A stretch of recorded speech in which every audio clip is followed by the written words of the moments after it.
This week on the Virtual Skeptics,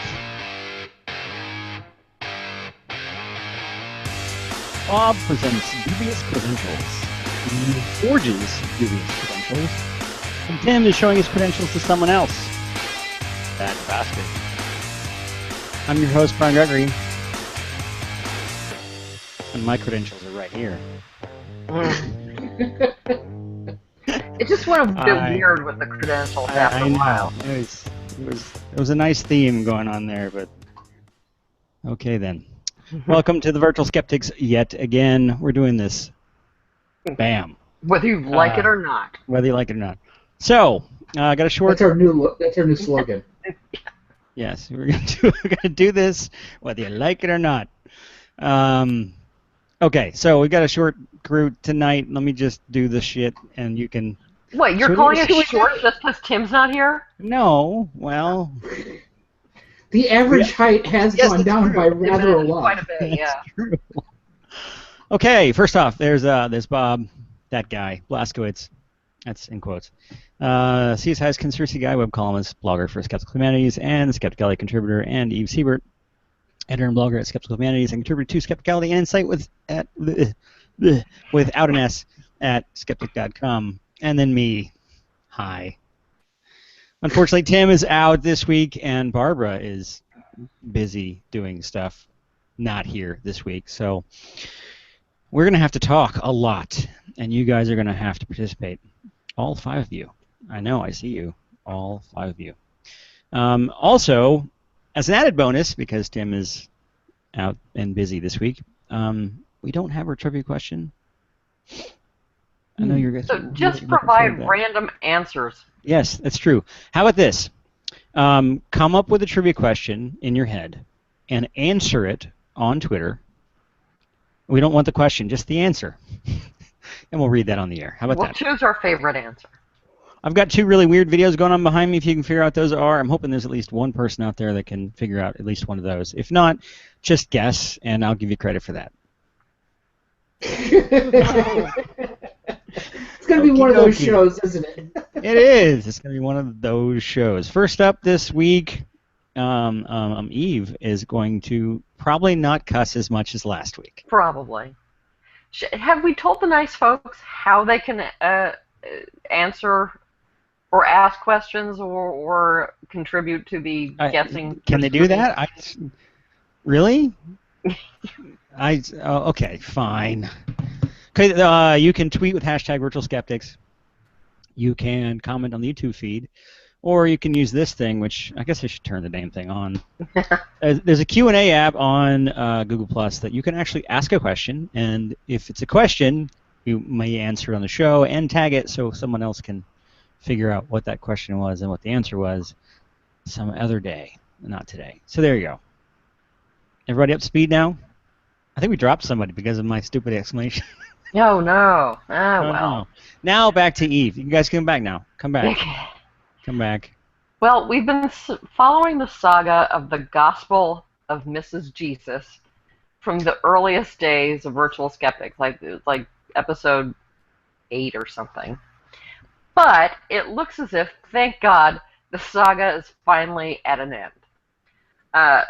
To recap, in September of 2012, Karen King, Hollis Professor of Divinity at the Harvard Divinity School, presented a paper at the International Conference of Coptic Studies in Rome, and she discussed a fragment of papyrus that, although it's the size of a business card, manages to hit just about every feel-good feminist Christian point and Da Vinci Code conspiratwaddle. Written in Sahidic Coptic, it includes the phrase, Jesus said to them, my wife. Please? Jesus also... Take my wife. I know, yeah. Jesus also mentions a woman who is able to be his disciple and refers to his mother who gave him life. There were, unfortunately, immediately questions about the fragment's authenticity. Coptic specialists, or, okay, I'm going to say it once, Coptic linguists, claimed that the grammar and orthography were wonky. The text was cobbled together from the Coptic Gospel of Thomas, except for the phrase, my wife. It copied a typo from a printed text that was available online.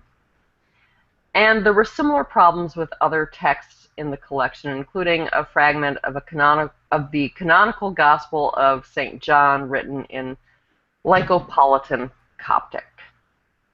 In addition, the provenance was problematic.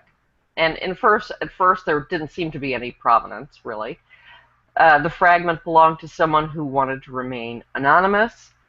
Later, however, some documents appeared that purported to show partial provenance, but these raised more questions than they answered.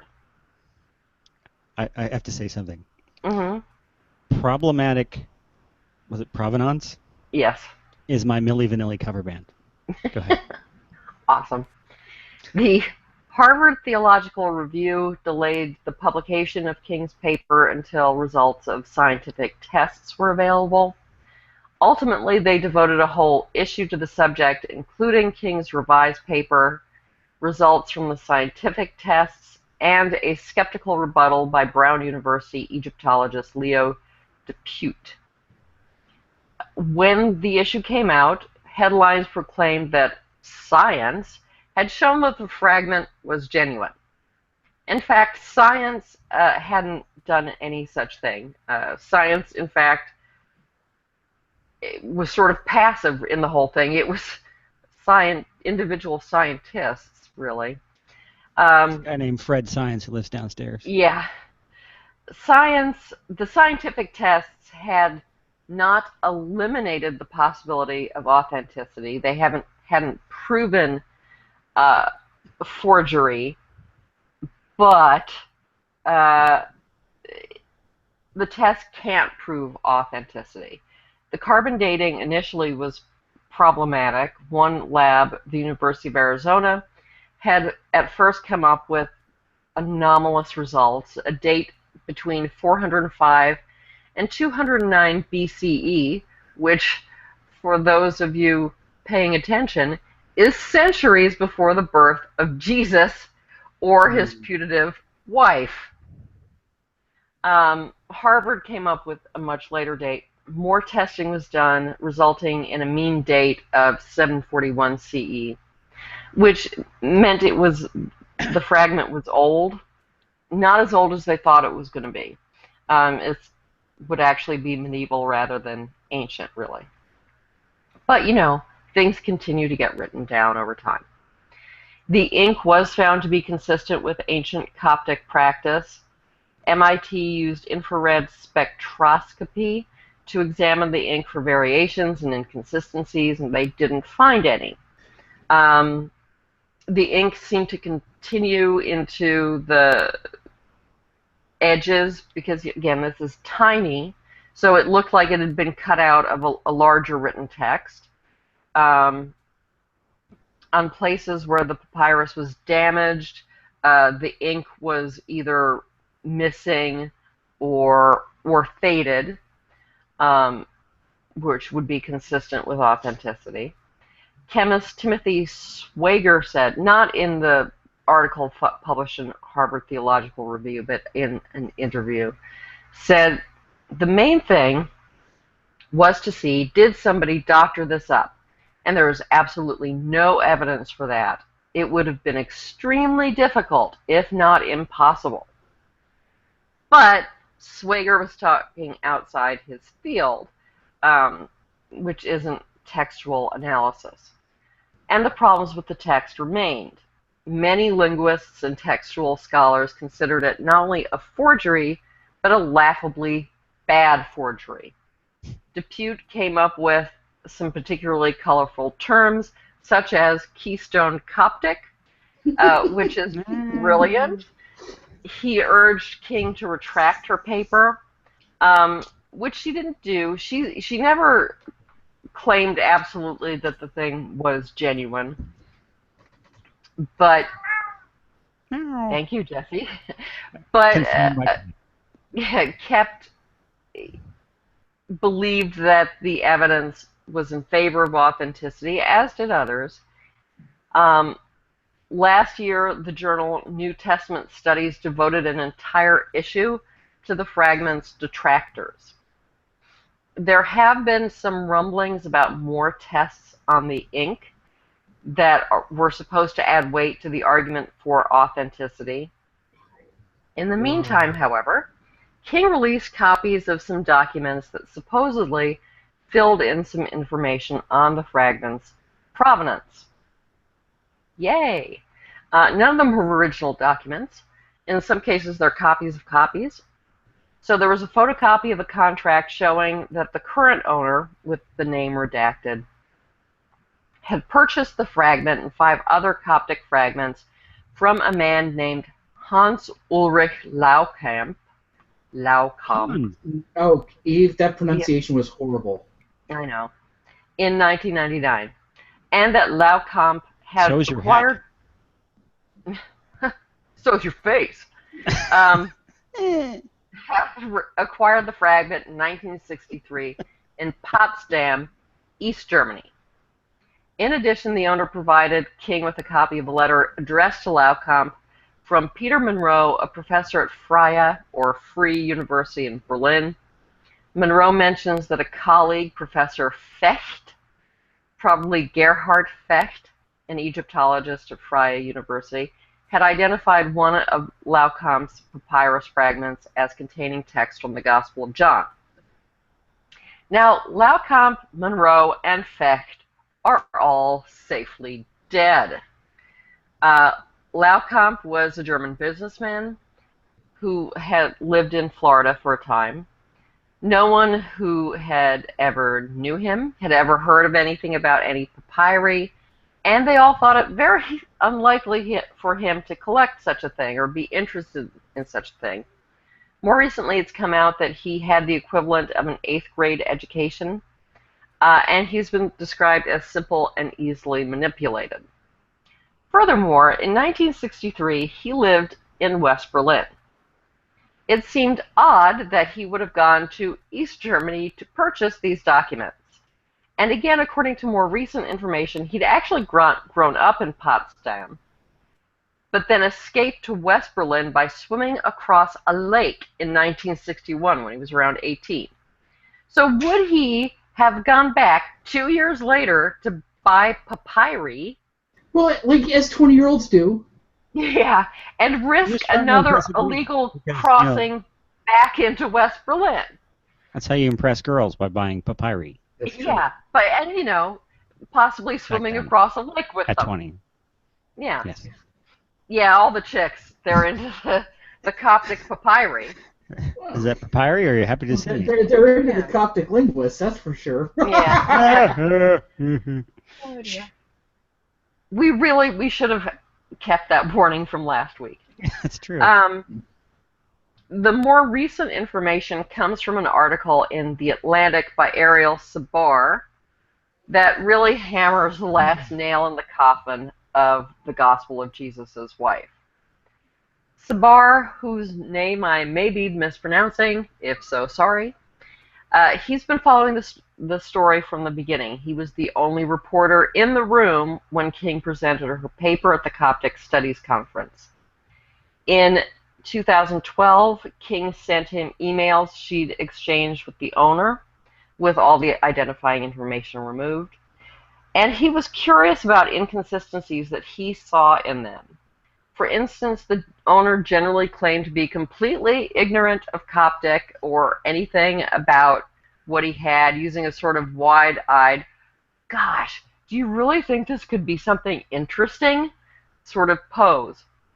But on other occasions, he seemed to have some detailed knowledge. He knew, for instance, the fragment was in the Sahidic dialect of Coptic, which isn't something that someone who has no clue about Coptic would know. I don't even know what that is. But I'm sure it's true. Yeah. He offered an apparently anonymous translation of some of the texts and said, "Well, looks good to me. What do you think?" Which, again, is sort of odd. And these inconsistencies niggled at Sabar. You'd think they would have niggled at King, but I don't know. I'm just sort of speculating, but she may, have being part of the conversation over a period of time may not have noticed them as much. Doing some research. He also claimed to be a Nigerian prince, though. That was, you should have picked up on that one. What? He also claimed to be a Nigerian prince. Yes. Yeah. That was a little suspicious. That's a giveaway. Yeah. But Sabar did some research on Laukamp and his business. He had a business partner in Germany for some time.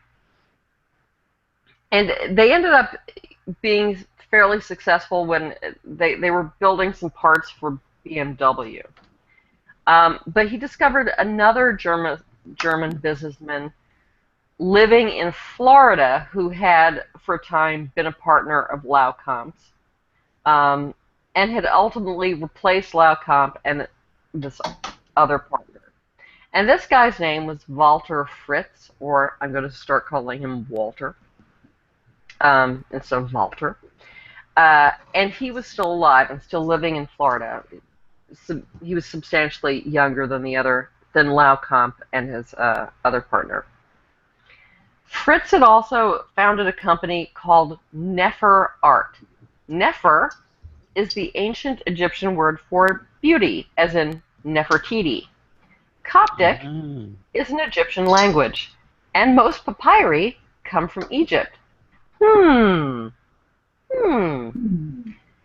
Saber Googled Walter Fritz and Egypt, and he found a 1991 article by a Walter Fritz in a prestigious German journal called, in English, Studies in Ancient Egyptian Culture. This Fritz had used infrared photography to help decode one of the Amarna letters, ancient Egyptian clay tablets. According to the article, connected. So this guy is a business associate of the Simple Swimmer. Okay. Yes. According to the article, Fritz was associated with Freie University, because scholarly articles give the author's name and their academic affiliation.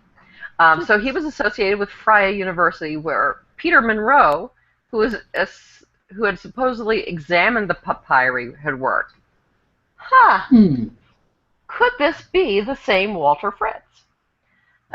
Sabar went to Florida and called Florida Fritz, who, turns out, was not happy to hear from him. Fritz said he hadn't studied at Freie University and hadn't written a paper about the Amarna letters.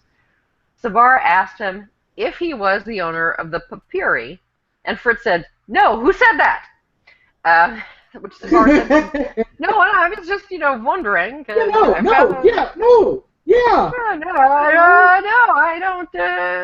have no idea. No, never heard of it. Fritz. Then Sabar got in contact with a local Florida newspaper because Fritz had been involved in the community, got a photograph of Fritz from the paper, and then he sent it to an Egyptologist at Freie University who'd been there for some time and who had known Walter Fritz, the master student who had published on the Amarna letters before disappearing before his final examinations. "Yes," said the Egyptologist, "that looks like Fritz." Yeah, so something's going on here. And there's more. It's amazing. Yeah, it's just amazing nowadays that people think that the world and the internet is still not so small that you can just pop up somewhere else and get attention and not be recognized. Yeah, I mean, and you can understand Walter Fritz is not a particularly unusual German name. However, that's a lot of coincidences. What with him looking exactly like... a little bit older. Well, quite a bit older. It's his twin brother? I don't know. Yeah. There's a lot more. It's an alien clone. My brother Walter, and this is my other brother Walter. This is Walter, my brother Walter, the Egyptologist. This is my brother Walter, the pornographer. Well, we'll get into that. But there's a lot more. Okay. And the evidence is overwhelming that Fritz is the owner of the papyrus collection. And ultimately, he did admit that he was the owner of the papyrus collection. However, the evidence is also, well, yeah, no, overwhelming, that he forged the texts. He has not admitted to that. He took Coptic at Freie University, but apparently people who were there at the time said, he was really into Egyptology, but he didn't work really hard, so he didn't do very well in the class, which means that he had the knowledge to forge the papyri ineptly, as far as from a linguistic point of view. And that's pretty much exactly what is seen, apparently, in the papyri, that it's the handwriting's wonky, the grammar's wonky, that technically it's done very well as a forgery, but it's sort of a disaster from a linguistic point of view. King actually had thought the combination of the sloppiness of the orthography and the grammar, but everything looking echt from a scientific point of view, how likely is that in a forgery, that you'd be so sloppy in one thing and so proficient in another thing? So she thought it was an inexperienced scribe. But the thing is, you know what? That happens. Sometimes one area is sloppy, one area is not. And that's also kind of special pleading to go, well, yeah, this area is sloppy, but how likely is that it would be that sloppy if it were a forgery? Well, yeah. In addition to forging the ancient papyri, he also almost certainly forged the provenance documents. Laukamp's stepson and daughter-in-law, just like Manganelli. Yeah, and friends say that if Fritz had told him to sign something that had something to do with the company, he would have signed it without question and without reading it. Apparently, Laukamp's relatives and business associates just sort of go a bit quiet and stiff when Fritz's name is mentioned. The thing is, though, also the bill like of Manganelli. Yeah. Ooh. No, never mind. But the bill of sale for the papyri is dated November 1999. In October, Laukamp's wife was diagnosed with terminal cancer, and they returned to Germany, where she died 2 months later. And according to her son, Laukamp didn't leave his wife's side during that time, much less Germany, so how could he have signed the bill of sale in Florida? Ugh. Yeah. Monroe's signature, apparently, according to colleagues, looks right, and the letterhead almost looks right, but the letterhead of the university matches what was used in the late 90s when Fritz was a student, and not the early 80s when the letter was supposed to have been written. There are also problems with the Awkward.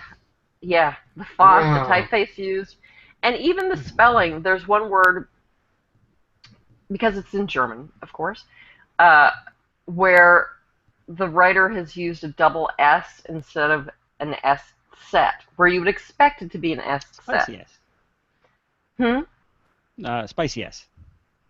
Okay. Or short Yes. S. I was taught it was called a spicy S. Okay. And But I'm an American German teacher, so it's obviously correct. All right.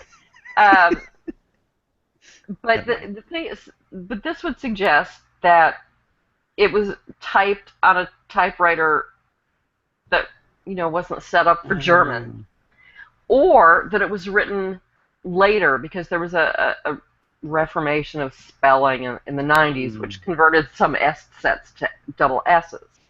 But in 1982, at a German university, you would have expected an S set. It also apparently, it looks like the text of the letter is slightly off kilter, but the signature and the letterhead aren't. As if, that's remember, it's a photocopy.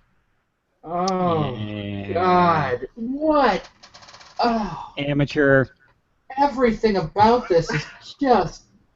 Okay, yeah. Yeah. Yep. It's so bad that Bob has dropped from the screen. Oh, it gets better. 3 weeks before King presented at the conference and announced the name she had given the papyrus, Fritz registered the domain name www.gospelofjesuswife.com. Wow. Oh. Then there's just some weird random things that might be amusing for skeptics. Fritz says he met Laukamp at a lecture by Erich von Däniken. Fritz wasn't convinced by von Däniken, but he said Laukamp, who you'll recall considered simple, that he found von Däniken compelling. Yep. Fritz and his wife used to be in the online pornography business, featuring videos of other men with the wife, in some cases, many other men with the wife. And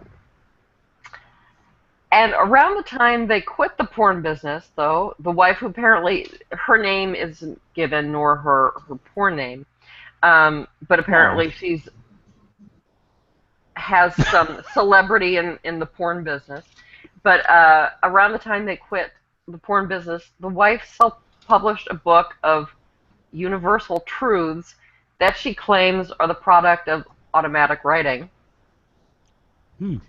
She wrote, Ich spritze, ich spritze, ich spritze. No. God and the Archangel Gabriel speak through her. Oh. And I think there's some stuff about the divine feminine. Because Fritz says, no, I'm not totally, I wasn't influenced. I think I may have seen the Da Vinci Code, but not influenced by that at all. But in fact, he has a whole lot of Da Vinci Code-ish beliefs. Like, he thinks the Gnostic Gospels are actually, the texts are actually older than the canonical Gospels, which is, and if they just allow the canonical Gospel text to be carbon dated, then you'd find out. It's like, no one, as far as I know, no real scholars believe that. Fritz, and this is just bizarre, was also briefly the first director of the East German Stasi Museum. The East German secret police. Yeah. Despite being West German, and despite the fact that his only museum experience at that time was as a tour guide of the Egyptian Museum in Berlin. And also during his, apparently they That's bizarre. kind of wanted what they called a Vessi, and he showed up and he seemed to have these credentials. Apparently, he had said he had experience at the Egyptian Museum in Berlin, but didn't mention it was as a tour guide. But anyway, during his tenure, which was less than a year, at the Stasi Museum, some items disappeared. No one's saying that he took them, but it was under his watch. Anyway, after reading Sabar's article, Karen King admitted that it, quote, tipped the balance toward forgery. No shit. Yeah. Harvard Theological Review, and Tim, you remember Tim, he's the tall one, sent me this from Retraction Watch. Harvard Theological Review has refused to retract the article. The editors note that they've never taken a position on its authenticity and published Depute's article saying that the text was a crude forgery along with King's article. They conclude, quote, given that HTR has never endorsed a position on the issue, it has no need to issue a response, unquote. Retraction Watch considers this a cop-out. I'm not sure if I'm quite as bothered by that as they are. I mean, some sort of update or some kind of response would be nice to acknowledge um, that seems to be a closed issue now. But I'm not sure they need to retract. Do you, Bob, know of many or any situations where an article has been retracted in the humanities? I mean, our field, like an analysis of Hamlet's not going to be. You know what? Even the Sokol text, people found a way to argue on behalf of its somewhat genuine. No, I'm not. I'm honestly, I can't be. And the thing with it's the difference between the publishing and the humanities and the sciences. Yeah, I'm not sure that I've ever seen. Yeah, I was thinking, and unfortunately, don't remember any of the names involved, but what was it? A while back, and again, in our field, a literary analysis isn't going to get retracted because it's an interpretation. Nobody's going to read it anyway? No, because it's an interpretation. You can have two, completely contradicting interpretations that are still valid. So instead of retractions, you get quality feedback. Yeah, I suppose. But sometimes, you do have things that are factually, arguments, claims of fact. And I recall one, and this was some years back, someone had claimed that some little-known poem, and not very good poem, was written by Shakespeare based on computational stylistics. There was an old man from Nantucket. Yeah. No? Well, no, it was a memorial poem, so... Oh, okay. There was an old man from Nantucket, and he's dead, and that's sad. But then, someone, I think it was an Oxfordian, found evidence, like documentary evidence, that suggested someone else was the author, a little-known poet whose poetic skills matched the poem, which is not great, and had good evidence for it. And the author of the computational stylistics paper went, "Oh yeah, that seems to be right." But as far as I know, the article wasn't technically retracted. So it's more people will sort of fess up and go, "Oh yeah." If somebody deliberately defrauded a journal, they published something totally fake, I can see them pulling back. But just being wrong, there's no foul in that. Yeah. And I mean, King didn't defraud or publish a forgery. And the journal, to their credit, did publish criticism alongside it. Yeah, and that's sort of the weird thing, that you have that whole issue devoted to the papyrus. So if you retract the main paper, I don't know what's the status of the other articles. I don't know. And King, although I don't know if she's formally retracted, but has certainly admitted again error. So I don't know. It's not quite the same as the Lancet and the Wakefield paper.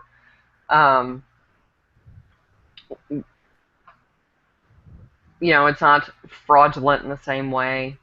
It's not killing people. So I don't know. Well, you just killed Mrs. Jesus. Well, yeah. Yeah. But that's okay, because she never existed. I'm fine with that. Or is been long dead. But one more thing. While scientific testing is nice and everything and useful, scholars have been dating and authenticating papyri, manuscripts, and other documents, as well as texts, for centuries.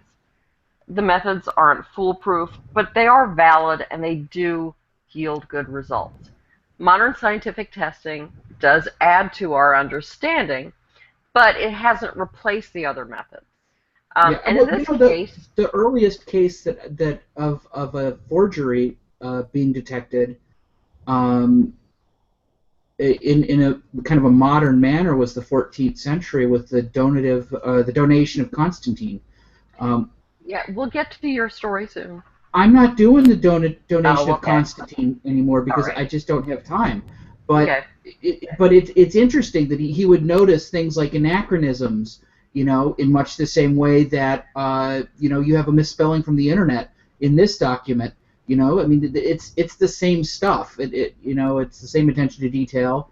Yeah, and I mean, even with Voynich, scholars who came up with a date that ended up matching the carbon-14 dating very closely. I mean, you And can tell that's, from binding and yeah, processes and that sort of thing yeah. when it came from. Yeah. And in the case of this papyrus, the scientific tests showed no obvious signs of hoaxing. At least one scientist went a bit far by saying he couldn't see how the text could be forged. Of course you would. So, You're not an expert.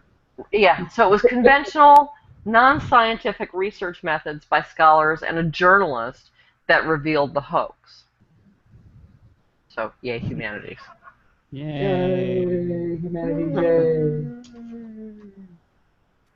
Yay. Okay. Interesting. I'm glad that we're done with that story. Not Yeah, today, me too. but the Odyssey, it goes back so far. But I know.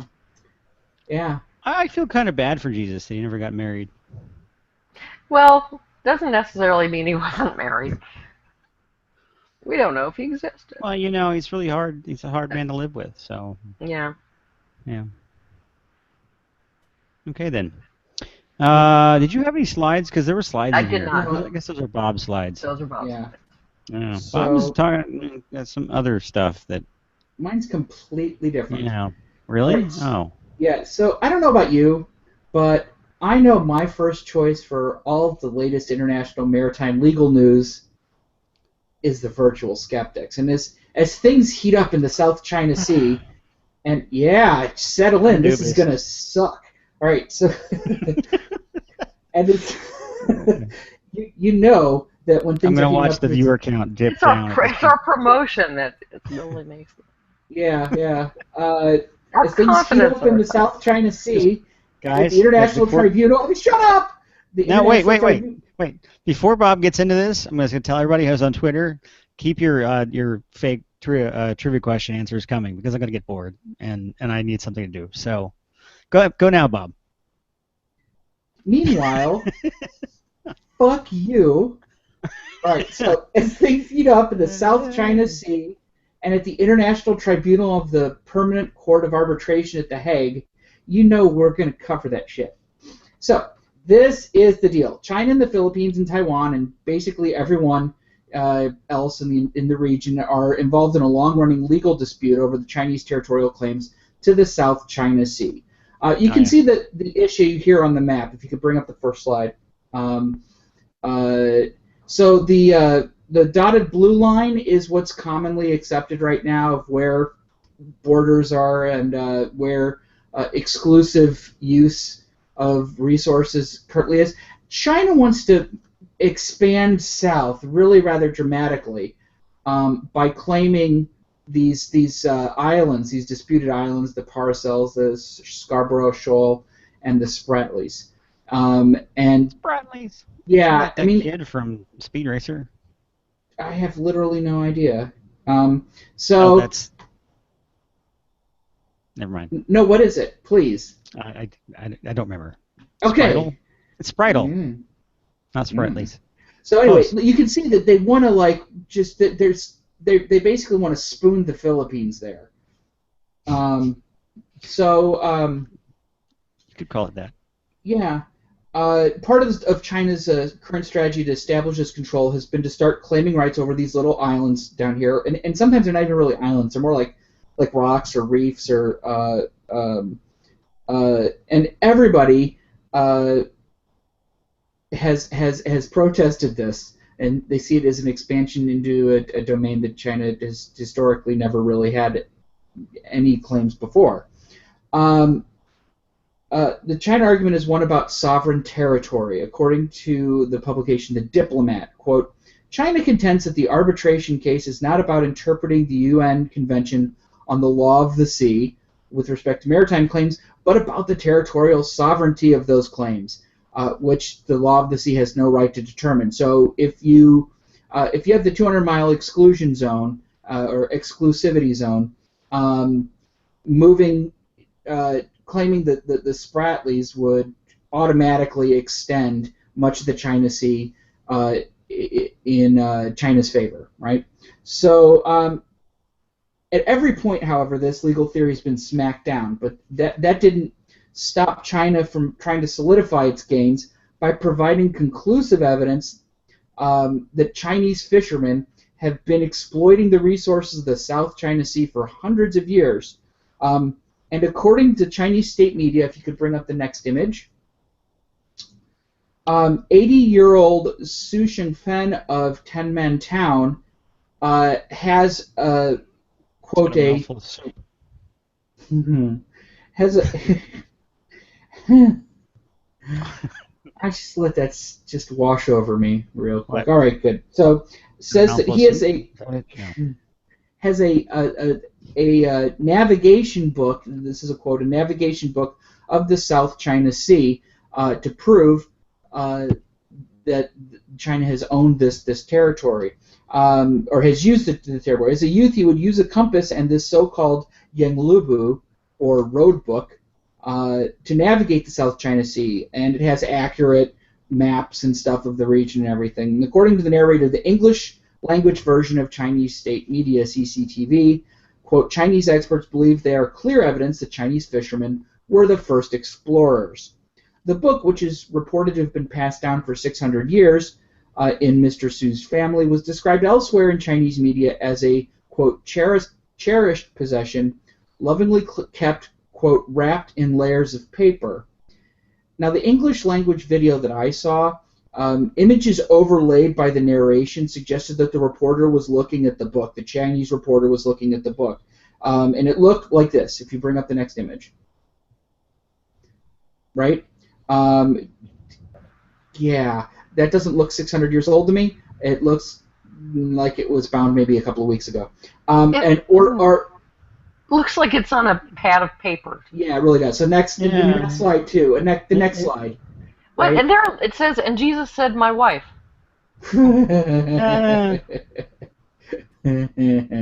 So, so here's another, shot, and that looks like a navigation. Are you sure this isn't just stock footage? No, that they were going over the stuff and scrolling. So this is what, and that's the right area and everything. So I think that this was implied. It certainly implied that this was the book that they were looking at. So the BBC's Beijing correspondent John Sudworth went to visit Tanmen Town, visit it, to see the book for itself, and its ancient but precise navigational record of the South China Sea. He went to Mr. Su and asked to see the book, and this is the response he got. If you could bring up the next slide. Although this book was important, I threw it away because it was broken. So, perhaps less impressive than was touted in Chinese media. Let's just sit there and think about that for a minute. How is the book broken, you're asking, right? No, I'm thinking that's got to be the dumbest fake excuse ever. He was saying that the pages had been turned over so often that it had been so heavily used that hands and seawater had degraded it to the point that you couldn't read it. Which, if you couldn't read it, how do you know that it was a document that was used for what they say it was used for 600 years? Also, by the way, that's an area where science can be quite useful in document studies. Being able to find the thing? No, being able to, if looking yeah, to into recover the infrared, looking into ultraviolet, all sorts of things to recover lost text. Disappearing ink with lemon juice. Yeah. Well, I mean, he knows where he threw it away, but the dog ate it. Yeah. And his grandmother peed on it. Yeah, and then it spontaneously burst into flames, and then spouted weird language. So CCTV like went back to the original reporter. Burst. Beijing went back to the original reporter and asked him about this, and he said, quote, "As someone who has seen this book, I would point out that the contents of the book are more than 600 years old. Whatever the fisherman's physical copy, whatever about the or more than 600 years old, whatever about the fisherman's physical copy. There are also a number of other documents and archaeological findings to support China's claims, none of which is mentioned or cited. The Zhenglubu is just one of them. That's the name of the book, the map, or a sea book. While there are overlapping territorial claims in these waters, few countries have questioned the fact that China was the first country to discover and name the islands in the South China Sea. And so, which countries are those, China? According to the massive list assembled by the delightfully named Ankit Panda, writing for The Diplomat, the countries that back China's claim to the South China Sea include Afghanistan and Lesotho, which are both landlocked, Gambia, Kenya, Niger, Sudan, which are into Africa and have an interest in working with the Chinese because they have business relationships, and Vanuatu, which, let's face it, doesn't count really as a country. Is it next to Wakanda? It's east of Australia and it's far away from the South China Sea, and I never fucking heard of it. So, you know. Anyway, Wakanda's the country from the Marvel movie. It looks very pretty, though. It looks like a gorgeous kind of paradise, but yeah. So I suspect. Also, Canada. No. No, not Canada. Not Canada. Well, yeah, because it's just being nice. Well, that's right. Yeah. Well, it's okay. You can have it. They recognize the Chinese. Everybody is, can't just get along. So yeah. Anyway, sorry, Canadians. I suspect that China will continue its policy of just developing real estate on the islands, putting military hardware on them, funding Chinese-based tourism in the region, and occasionally sinking the stray fishing boat.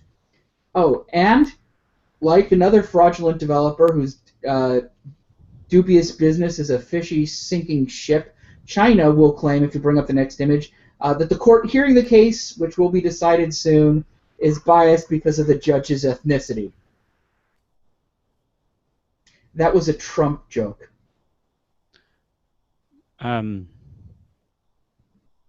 Okay. I get it.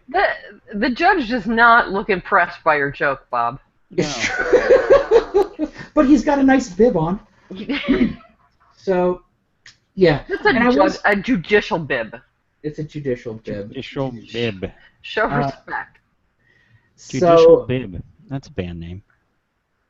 So, and I was going to tie this into the the donation of Constantine, which was a document that was supposed to be from the great emperor himself to the church,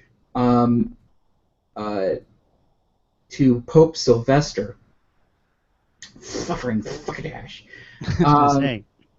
And but it was shown to be a forgery as early as the 14th century, and it was used to justify papal land holdings in the West and supremacy of the Pope over the other patriarchs in the church.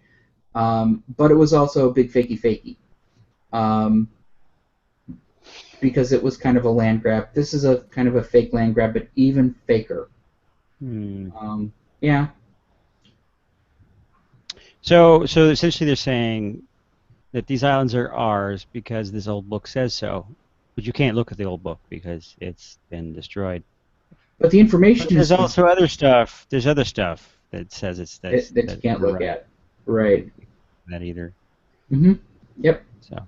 Keep it. Yeah. And the funny thing was that the Chinese media was saying, honesty is what a lot of media companies try to strive for, but they don't, and fairness, but they don't, apply that equally. And I was thinking, fucking Chinese media said that?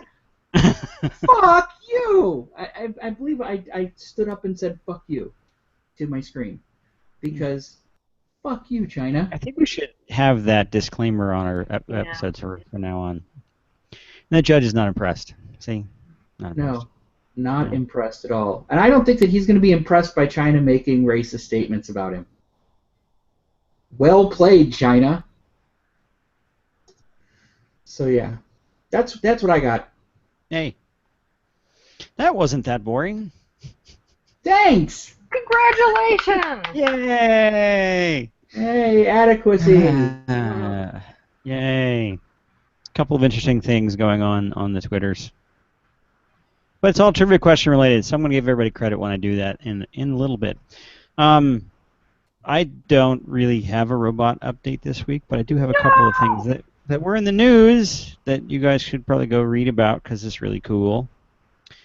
Let's see here. First off, a group of researchers at the University of California, Davis, and IBM, funded by Department of Defense, built a 1,000 processor chip.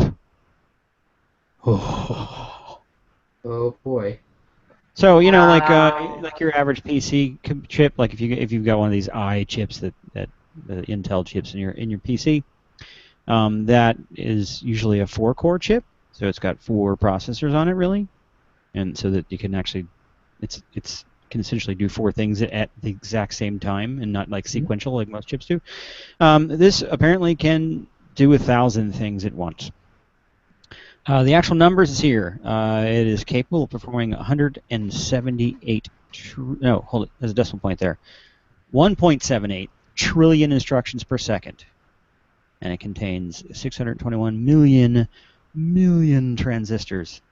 Jesus. Holy moly! This thing is awesome. And on top of all that, they solve some power problem with multiprocessor chips so that they can run this thing on really low power, which is a big deal. That's one of the bigger deals. It's fast. It can do a lot at once, and low power. It's like oh my God, what's this thing going to do? Now it's a research project, so it may end up in some other research project, or it may eventually end up being a center of some computer device at some point, but not this year, and probably not next year. The next comparable. It's like Intel did an experiment, it's been a few years, where they did a 48-core processor that they said they could probably scale it up to 1,000. So the problem with the multi-core processors is they have to work together in a certain way, and that's where you get the slowdown. You can't just, it's not just 1,000 processors, it's 1,000 processors that are coordinating something together. They're coordinating some kind of task. So there's some interconnectivity in there that it's a hard engineering problem to solve, which is why this is also a really cool thing. So this link's going to be in the show notes. Go read about it. There's a lot of specs and details, and it is the beginning of yet another breakthrough, future of more computing power, and we still haven't solved the brain problem. So even this fast chip isn't fast enough for us to solve AI the way we're solving it now. It's just a whole other discussion. We'll talk about this another time. The other thing in the news, a Chinese computer named, where's the name? Tailite? T-A-I-H-U, Lite. This supercomputer, it won a contest that they have. Let's see, how often do they have this? Every few years or so. The top 500 list of supercomputers, and it now is the fastest supercomputer in the world, with 93 petaflops. So it peps a lot of flops. Yes, I'm not entirely sure what that practically means. Should be your something cover band name, but I'm not sure. 93 petaflops? Mm-hmm. It was Kraftwerk on Coke. No. 93 petaflops. It's about 3 times faster than the previous winner, which was also built on some of the same chips made in China. So, wow. So there originally was thought that they didn't have the technology to do this, or they would need Western help, in quotes. But apparently they don't need us to build. Well, shit, they stole the plans anyway. Come on. I'm not going to. It's China. Presume. I am not going to presume anything.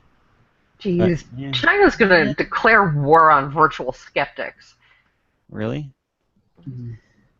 Just because of Bob, really. Anyway. Links in the show notes. There's actually some cool pictures of this thing. It's a big black box with some dots on it. And it draws a lot of power, and it does a lot of cool stuff, and it's based on some existing technology and pushed to another level. It's the same problem here is the same problem we have with the other chip, is that the interconnectivity is the hard problem to solve. Making a chip that's fast is okay. Making multiple chips that run together is okay. Building a huge, super fast machine with a whole mess of processors in it is not that hard, but getting it to do a task, you have to get them to coordinate like memory access and all this other engineering crapola that I'm just going to throw out there. And we're getting there. We're going to solve it, and it's going to be really cool, and there's going to be something quantum in there as well. So how big is this mega chip? How big is this mega chip? Do you know? Let's see. There was a picture.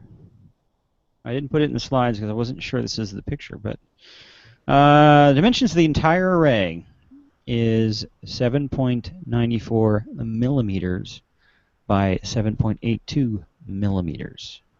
Holy shit. With 18 of the processors taking up about 1 millimeter squared. So 18 processors in Holy a millimeter squared. Yes.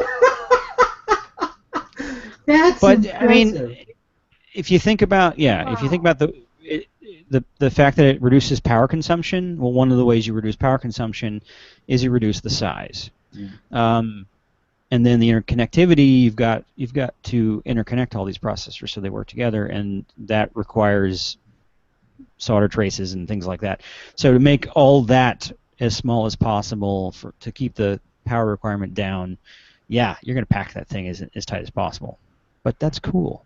I don't have any specs on. I mean, it's an Intel-based system, but I don't know what that means.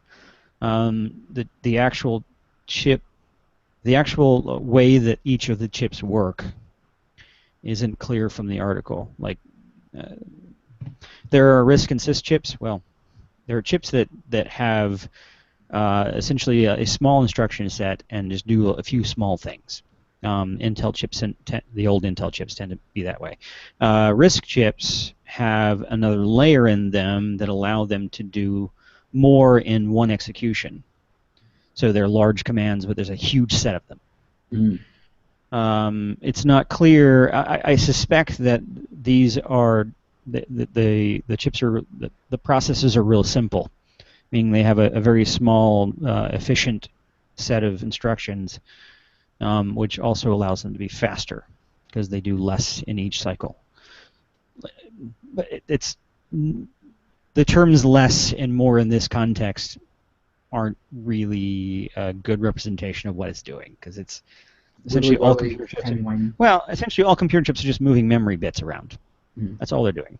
Some of them are connected to hardware, some of them are connected to memory, some are connected to a disk, some are connected to the screen, and it's just. And most of them are connected to porn on the internet. That's true. I'm sure that this processor could process your porn faster than anything you've ever done something to. We live in a age of wonder, truly. Yay! So cats and porn, this is going to do it, and it's going to do it really well. And on that note, because I don't see any questions popping up on the intertubes, we're done. Let's do the wrap-up stuff, which means trivia question time. Okay, so here are some of the answers that we got this week for the trivia question. Pierre Cloutier, which I like to say his name, and I don't even know if that's right, but I'm going to say it that way. His answer was Etruscan and Meroitic. I think that's a pretty good answer. The other, I think it is wrong, but it's still a very good answer. The other answers I see, Nathan Miller answered blue, which I can see that's mostly true, and also an ancient ukulele and a kidney infection. So yes, the question was, what is... So the question was, what is an ancient blue ukulele player with a kidney infection? So there you go. Congratulations, Nathan. You won the trivia question this week. But nobody guessed the videos behind me, which, I mean, I figured there'd be at least one anime fan out there that could figure these out, because although they're kind of washed out and crazy. This one on this side, on my left, you're right, is the intro to a really cool anime called Steins Gate, which is confusing and bizarre and essentially about time travel. And I'm just starting to get into it, and it's pretty darn cool. The other one is one of my all-time favorites, and it's a lot of people's favorites. It's a second intro to the series Death Note, which is just really cool. If you haven't seen it, go watch it. It's very not American. They tend to do a lot of internal dialogue in anime, and Americans don't like that kind internal of dialogue. It's true. Yeah. So, but those are both very cool. Nobody gets credit for that but me. Thank you very much. Announcements and book time. Do you have any announcements? I have no announcements. I haven't. Eve and I are going up to New York on Friday to see a movie by director. This is her actual name, Penny Lane. Oh yeah. This is it's about John Brinkley, the Goatland guy, and she's coming to DC. You should be aware of this. So, if anybody who's local to DC, I believe that National Capital Skeptics are going to have an event on the meetup group when that happens, so that we can all kind of coordinate going to see the movie and doing whatever related movie thing that's going to go on. She might be asked to do a talk. I'm not sure about that. Don't get my word on it. It'd be really cool if she could do a talk for us as well. But if that happens, check out the meetup group for NCAS if you're in the DC area. It will be pretty cool. It sounds like it would be cool. And the guy is just so bizarre. Oh my God! He was. Yeah. Every time that he got nailed for doing one thing, he'd amp it up and amp it up and amp it up. He kind of like the goat. Oh, never mind. Yeah, I mean, it's unfortunate that the guys that do the amping up don't typically do the weird surgeries, but the guys who would do the weird surgeries don't typically do the amp it up nowadays. I guess it's not that's kind of better than, I guess we've improved. The world's gotten better. Yay. Just a little, because they don't both do. Never mind. I actually found a restaurant in New York City that serves goat balls. We're not going there. Well, that's the thing. I was like, Eve. Well, the other thing that I looked at, it was like on a exotic restaurant in New York City webpage, and one of the things that they served was like whole guinea pig, face and everything. Nope. Do they at least defer it? Yeah. So we're not going to be there. What it tastes like. Yeah. And how do you know it's not really just rat? It might be. Well, they taste a little different. Mm. They both taste like chicken, but in different ways. A book time. You guys got books? Yeah. Yeah. All right. No. Okay. You got a book ready, Eve? You want to go ahead? A. Olga and Elsa. This is the title of a medieval Danish folk ballad centered on the belief in revenants. It relates the following tale. Aga has died, and his fiancée is mourning him when he steps from his grave and scolds her. When she weeps, his grave fills up with blood, and his feet are clasped by serpents. But when she is merry, it is filled with roses. When the white rooster crows, followed by the red rooster and then the black rooster, Aga puts his coffin on his back and returns to the cemetery where Elsa follows him. He tells her that she shall never see him again and commands her to gaze up at the stars. She lifts her eyes toward the sky and he vanishes. The dead man slipped into the ground. She falls ill and dies of grief. That doesn't sound like the Disney movie. Mm. Okay. Go, Bob. Brinkley denied all charges and lashed back at his critics. Let them come with it, he challenged them in April 1930. They have fought me for years, and I've thrived on their opposition. I defy them now, as I always have.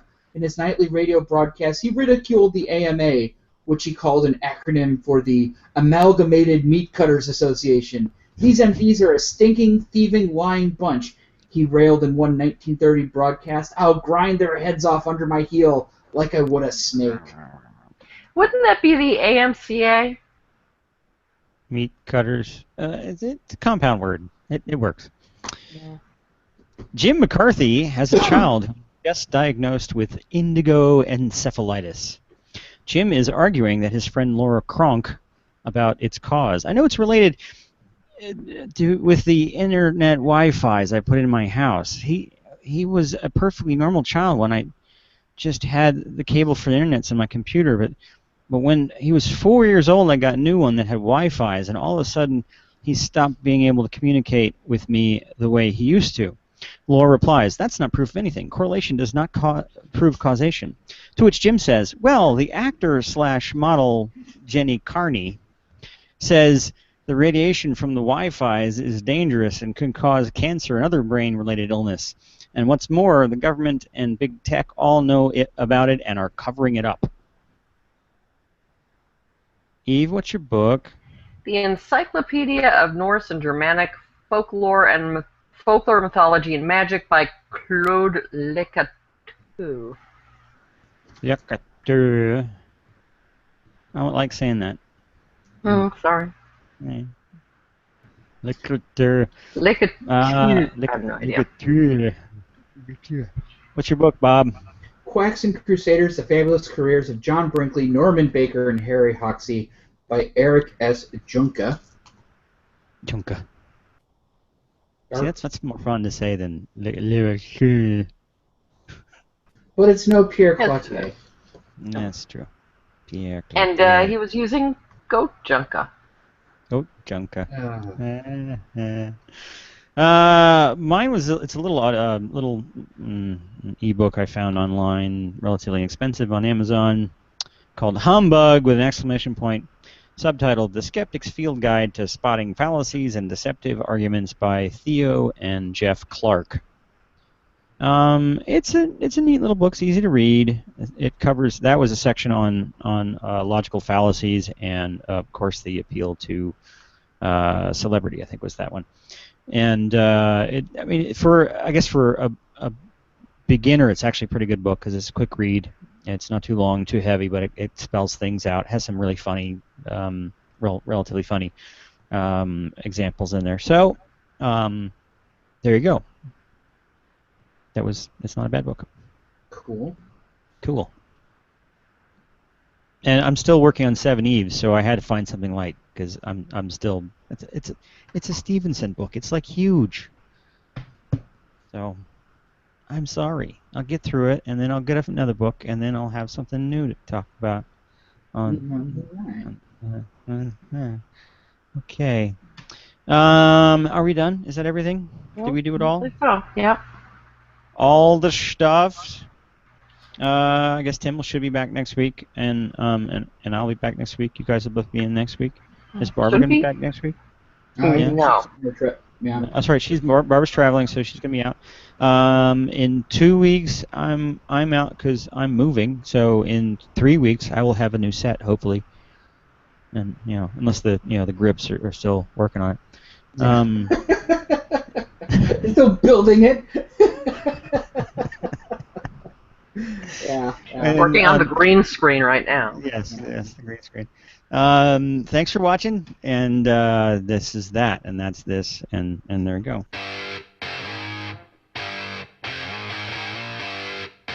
Virtual Skeptics is an introduction of What's the Harm.net, Skeptical Humanities, myself, I see this everywhere, and Dalton News. Our logo is designed by Sarah Mayhew at sarahmayhew.com, and our theme music is by Music Camp and used with permission. Dope.